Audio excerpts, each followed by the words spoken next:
সেনাবাহিনী সরকার নানা বিষয়ে নানা রকমের আলোচনা গুঞ্জনের মাঝে আজ দেখা গেল প্রধান উপদেষ্টা ভাষণ দিলেন।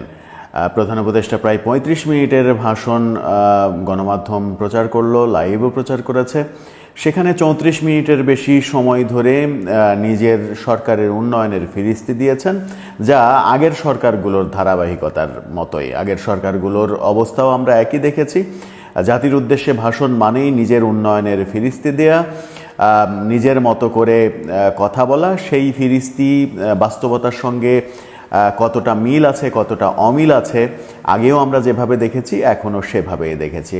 কিন্তু নতুন রাজনৈতিক বন্দোবস্তের কথা বলা হচ্ছে, নতুন আশার কথা বলা হচ্ছে, নতুন স্বপ্নের কথা বলা হচ্ছে সরকারের কাছ থেকে, কিংবা সরকারের শুভাকাঙ্ক্ষী যারা, তাদের কাছ থেকে নতুন কিছুই আমরা পাচ্ছি না জাতি হিসেবে। সেটাই আমাদের দুর্ভাগ্য। প্রধান উপদেষ্টার ভাষণ যখন দেখলাম তখন গত রাতে আবারও প্রথম আলো এবং ডেইলি স্টার আক্রমণের চেষ্টা করা হয়েছে কাউরান বাজারে, এবং এবারই প্রথম দেখা গেল সেখান থেকে 5 জঙ্গিকে আটক করেছে আইনশৃঙ্খলা বাহিনী। সেই খবরগুলো নিয়ে আলোচনা করব এই ভিডিওতে। থাকবেন পলিটিক্স টিভির নিয়মিত আয়োজনে।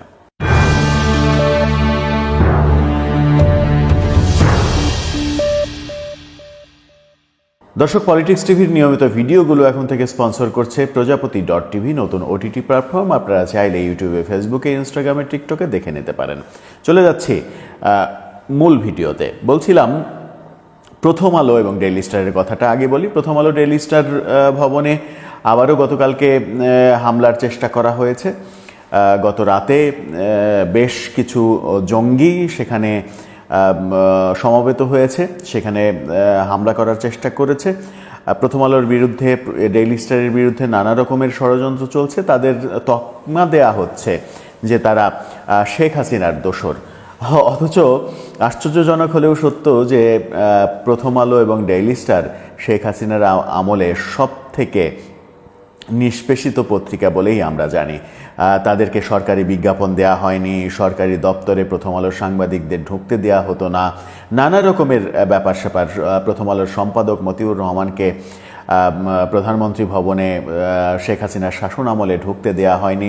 এরকম নানা রকমের ঘটনা যখন আমরা দেখেছি, তারপরেও কিন্তু প্রথম আলোকে আওয়ামী লীগের দোসর বলা হচ্ছে। আবার প্রথম আলোর দিকে যদি তাকাই, প্রথম আলোর যে প্রকাশনা উইং প্রথমা থেকে উপদেষ্টা আসিফ মাহমুদ সজীব ভুঁইয়ার জীবনের প্রথম বই, সেটি জুলাই সেটি ছাপানো হয়েছে। সেটি ছাপিয়ে ঘটা করে অনুষ্ঠান করে তার মোড়ক উন্মোচন করা হয়েছে।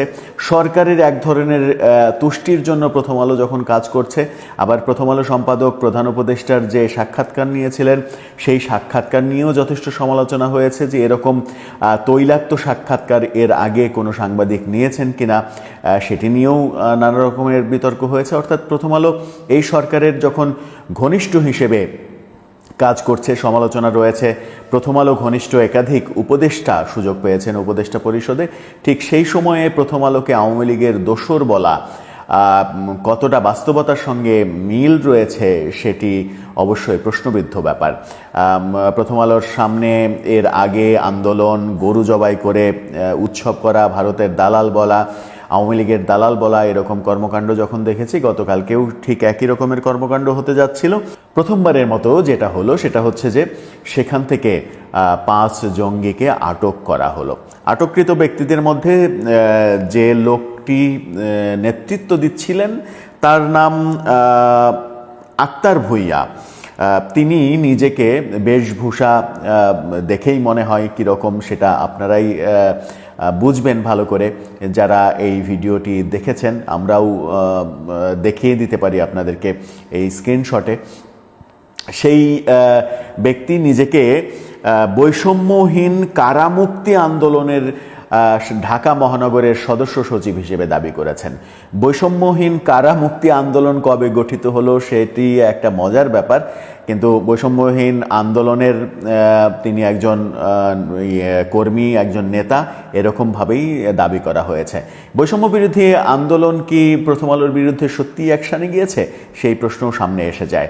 পুলিশ তাদেরকে ঘাড় ধরে ওখান থেকে নিয়ে গেছে এবং তারা চিৎকার করে বলছিলেন যে এই বৈষম্যহীন আন্দোলনের পর পুলিশ এই ধরনের আচরণ করতে পারে না, আমরা স্বাধীন দেশের স্বাধীন নাগরিক, এরকম নানা কথা বলছিলেন। কিন্তু পুলিশকে অ্যাকশানে যেতে দেখা গেছে, তাদেরকে গাড়িতে তুলে সাজোয়া যান সেখানে ছিল, সেই সাজোয়া যানে তাদেরকে নিয়ে গেছে। এই প্রথমবারের মতো আমরা দেখলাম প্রথম আলো বিরোধী যে মুভমেন্ট, সেই মুভমেন্টে পুলিশি অ্যাকশন। এটা একটা ভালো লক্ষণ যে পুলিশ মবের বিরুদ্ধে অবস্থান নিতে শুরু করেছে। চলে আসি প্রধান উপদেষ্টার ভাষণে। প্রধান উপদেষ্টা ভাষণ দিলেন এবং ভাষণে হাস্যকরভাবে তিনি দাবি করলেন, আমরা দায়িত্ব নেওয়ার পর পৃথিবীর সব সরকার বন্ধুত্বের হাত বাড়িয়েছে। পৃথিবীর সব সরকার নাকি তাদের দিকে বন্ধুত্বের হাত বাড়িয়েছে। পৃথিবীর অনেক দেশের সরকার, অনেক ব্যবসায়ী নাকি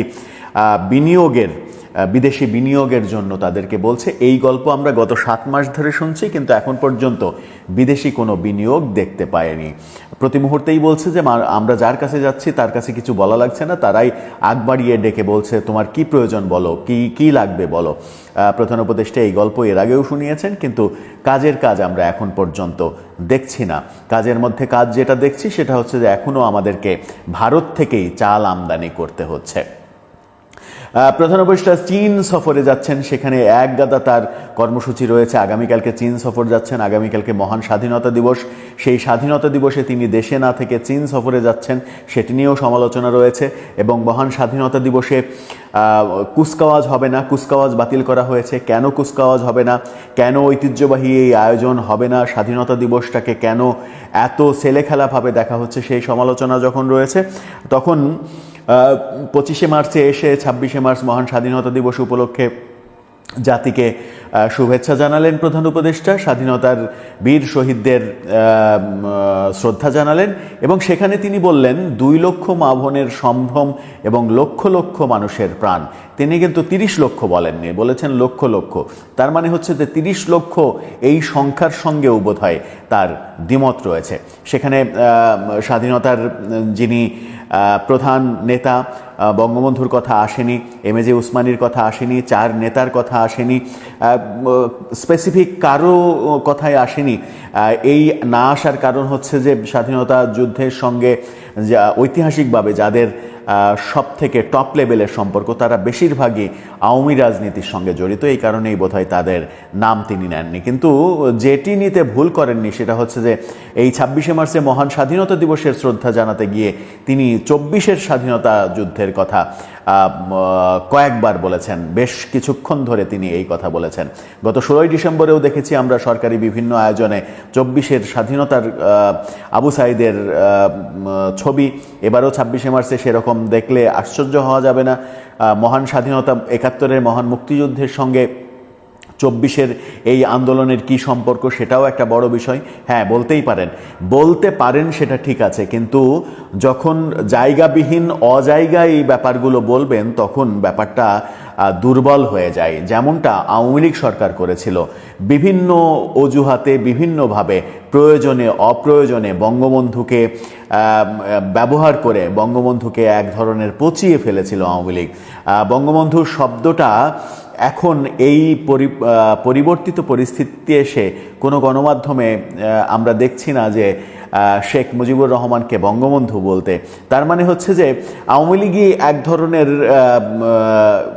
স্কোপ তৈরি করে দিয়েছে, বঙ্গবন্ধুর নামটাকে অপব্যবহার করে, যাচ্ছে তাই ভাবে ব্যবহার করে, যেন ব্যাপারটা হাস্যকর হয়ে যায়। ঠিক তেমনি ডক্টর ইউনূস সরকারও কি 24 যে কোনো জায়গায় 24-এর এই প্রসঙ্গটা এনে ব্যাপারটাকে হাস্যকর করে তুলতে চাচ্ছেন কিনা, একই ধারাবাহিকতা, রাজনৈতিকভাবে একই ধারাবাহিকতা আমরা দেখছি কিনা, সেটাও একটা বড় প্রশ্ন বোধহয় থেকে যায়। যেটা বলছিলাম চীন সফর, তিনি চীন সফরের কথা বললেন, কিন্তু এত কথা বললেন, আইন শৃঙ্খলা পরিস্থিতির কথা তিনি বলেননি, একবারও বলেননি। আইন শৃঙ্খলা পরিস্থিতি যে অবনতি হয়েছে, সেই অবনতির জন্য তিনি কি করছেন, দেশে মব কালচার হচ্ছে, সাম্প্রতিক সময়ে সেনাবাহিনীকে নিয়ে যেভাবে বিতর্ক তৈরি করা হয়েছে, এই মানুষের প্রত্যাশিত বিষয়গুলো নিয়ে তিনি একটি কথাও বলেননি। চীন সফর যখন করছেন তখন শোনা যাচ্ছে যে ভারত যখন চিকিৎসার ভিসা দিচ্ছে না, ঠিক তখন চীনের উপরে নির্ভরতা বাড়াতে চাচ্ছে সরকার। এরকম একটা স্ট্যাটাস গতকালকেই আমরা আসিফ নজরুলের স্ট্যাটাস দেখেছি। তিনি ক্রিকেটার তামিম ইকবালের অসুস্থতার চিকিৎসা, সাভারের একটি হাসপাতালে চিকিৎসা এবং ভালো চিকিৎসা, তামিমকে ফিরিয়ে আনা, এই ব্যাপারে স্ট্যাটাস দিয়ে বলেছেন যে সরকার ভারতের ভিসা না দেওয়ার এই প্রেক্ষাপটে চীনের ওপরে চিকিৎসার নির্ভরতা বাড়াতে চাচ্ছে, কিন্তু আমরা সব থেকে বেশি নির্ভরতা বাড়াতে চাই দেশের চিকিৎসার ওপরে। অর্থাৎ ডক্টর ইউনূসের চীন সফর যে ভারত এবং যুক্তরাষ্ট্র বিদ্বেষী ব্যাপারগুলোই স্টাবলিশ করার চেষ্টা করবেন সেটা স্পষ্ট। আবার তিনি যখন বলছেন যে আমরা দায়িত্ব নেওয়ার পর পৃথিবীর সকল রাষ্ট্র বন্ধুত্বের হাত বাড়িয়েছে, তখন আমরা স্পষ্টভাবে দেখছি আমেরিকা এই সরকারের বিরুদ্ধে, ভারত এই সরকারের বিরুদ্ধে, ব্রিটেন এই সরকারের বিরুদ্ধে নানা রকমের মন্তব্য করছে। এই সরকারের পক্ষে মন্তব্য করা কিংবা এই সরকারের পক্ষে সরাসরি অবস্থান নেয়ার একটি স্পেসিফিক দেশের ক্ষমতাধর একটি দেশের খুব একটা প্রকাশ্য উপস্থিতি আমরা দেখছি না। হয়তোবা চীন নির্ভরতা বাড়তে পারে এই সরকারের। চীন নির্ভরতা যদি বাড়ে, সেই ক্ষেত্রে যুক্তরাষ্ট্রের সঙ্গে তাদের সম্পর্ক পুনর্নির্মাণের যে চেষ্টা, সেই চেষ্টা যে আরও বেশি ব্যাহত হবে সেটা নিশ্চিত করে বলা যায়। সব মিলিয়ে প্রধান উপদেষ্টা কী করতে যাচ্ছেন, কি হতে যাচ্ছে, আগামীকালকে মহান স্বাধীনতা দিবস। স্বাধীনতা দিবস যথাযথ মর্যাদায় পালিত হবে বলে এখনও প্রত্যাশা করছি। রাষ্ট্রীয় সর্বোচ্চ মর্যাদা পাবে এই দিনটি।